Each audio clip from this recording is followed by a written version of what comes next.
Good morning, Jackie. How are you? Hey Ash, I'm good. How are you? I'm good. What's been happening in Queensland? Queensland. Interesting at the moment, well, like we were just talking about offline, just regarding pets and what's been happening. What we're finding actually in the current situation is most applicants are actually applying for properties and they have pets or sometimes a cat and a dog. So I've been having some conversations with owners whether or not they should approve them and what that looks like over here. And So what's the rule for Queensland with landlords and pets? So it was actually just updated in September 2023, and it is similar to what Perth is going to have coming up. Is you can't reasonably decline it, so Mhm. it has to be a reasonable reason to decline it, which would be associated with like the breed or the capabilities of the property or the fencing and that kind of thing. So unless you can reasonably decline it, then essentially, yeah, owners have to accept the request. The legislation's funny as well. So a tenant has to send a pet request form. And if the property manager does not respond within 14 days, it is automatically approved. Okay, I was just going to ask you what the rule was.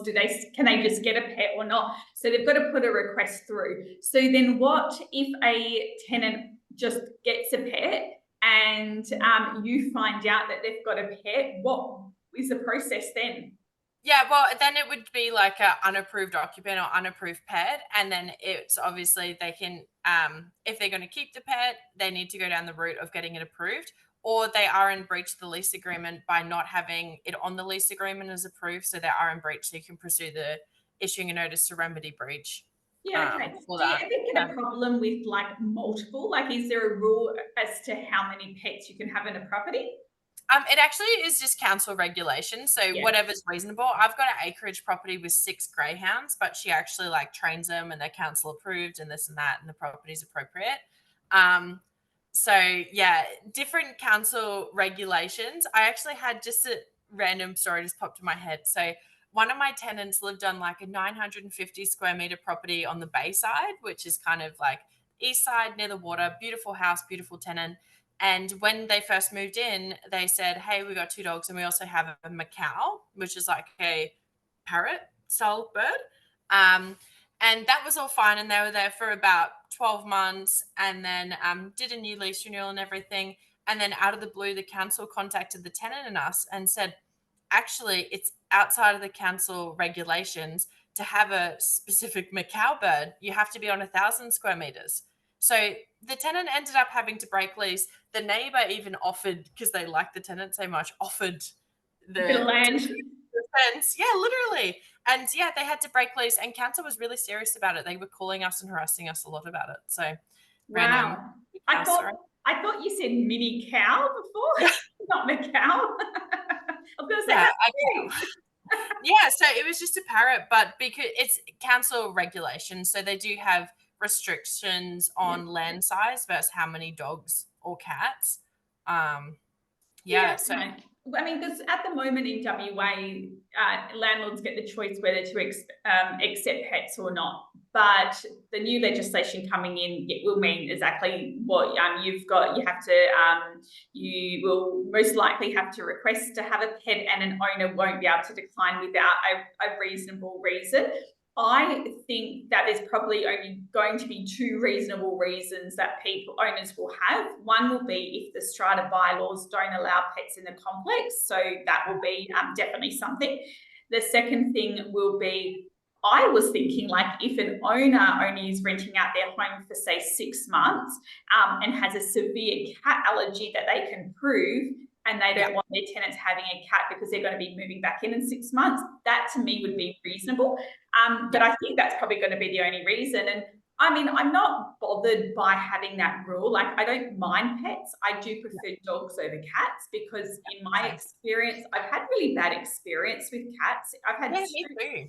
yeah, I've had one was where the cat just peed in the same corner of the lounge room over a certain amount of time, and it actually embedded into the concrete pad. So what happened was we were getting it cleaned and all of that, and the smell would not go away. And it turns out that the only way to fix it was to grind out that concrete patch of the Wow. slab and do it, which it was just ridiculous. So there was that, and then we had an apartment recently where they had a cat and it must have urinated constantly behind the toilet. Anyway, no matter how much scrubbing, you just couldn't get this smell out of the grout. Wow. So, Yeah. I mean, I think it's interesting. Like, I don't actually like pets in apartments and units, Yes. regardless of whether the strata says yes or not. I just personally, I don't think it's ideal. Yeah, I don't think it's particularly humane either. Like, I don't like that, you know, they don't have open spaces and they're not in the correct supportive environment for the pet. So I had similar experiences with cats, and that smell, yeah, it's quite potent. So, and you know what that is actually from? It's from male undersexed cats randomly. So that's what Yeah. marking their territory. So if they're desexed, so maybe a tip for landlords is making sure that the pet is desexed and registered, which it should be, you know, these days Hmm. anyway. Um, Do you have yeah. a problem with, because I'm a bit worried, and this is something for landlords to keep in mind, that when you get applications, they don't mention the pet because they're trying Yes. to get their application through. And then the week after they move in, they then put in a pet request form. Yes. Does that You know, happen? yeah, we've had a couple recently, and Oh, honestly, me and my property manager, we see it come through, and we're just straight up, we decline it because it's just, you know, you haven't been transparent, so you've broken that trust at the beginning of the relationship. So I've had a couple, and we decline them almost immediately, yeah. because it's like, hey, you have just moved into the property, you've obviously had a pet, you've broken our trust, so we're declining it for now. We can consider it once we've seen how you are as a tenant, but the tenancy has just started. And can you do that? Like, have you been able to get away with doing that? We have been doing it. It's just a principle Yeah. based, you know, and we just explain Yeah. it to the tenant that they can request later on. They probably have the pet anyway, so that's the other Yeah. side of things. I mean, I think it's too late now in WA, but I would love to see there being a rule that says that a pet request form can't be submitted within the first 3 months or first 6 months of a tenancy or something like that. I don't think Yeah, that'll happen, but I guess it's just something for landlords to keep in mind. Um, but also probably me included, we've just got to change our minds, or our minds. I've got to change my mindset with pets in properties. And I guess that sort of leads us into making sure that landlords have properties that are suitable for pets, and yes, things that can be done inside a home that can make sure that your property is maintained well, whether there's a pet or no pets. So, I mean, flooring comes to mind. So, yeah, what do you flooring. suggest that? And it's same for kids as well, though. I don't Yeah. think carpets, I think carpets in bedrooms are nice and it makes it feel warm, but carpets in high traffic areas of like hallways and lounge rooms and stuff, it's just not overly practical. And, you know, the wear versus a hybrid or lino floor is going to be a lot more. So I think, yeah, carpets for the smell factor, because even with a cat in a property, once the carpets are clean, you can still smell it. Um, I suppose the downside to having like a hybrid floor or timber floor is potentially the dog scratching it if Yeah. it's a dog. But yeah, so that, and then probably fencing. I think the fencing has to be appropriate. Yeah. So we're just going back to flooring. A product that's actually really good is just the vinyl floor planks. Yeah. They're like a commercial grade. They are Mm, so good. And I think you'll find that they won't show up scratches. They're really, really durable product. And they will last in a home forever. I remember our office actually, we had renovated it with these vinyl floor planks. We actually had a flood, the 2010 flash hailstorm in Perth, and our yeah. office was literally knee deep of water. And like, it was like a week after we just had these things laid. Anyway, as soon as it all dried up, these boards, there was no insurance claim required. They were perfect, Oh, nice. no buckling, because they're a thick vinyl. So Yes. Yeah, they're a yeah, thick vinyl. I heard that they have a concrete composite in the bottom. It's like a Okay.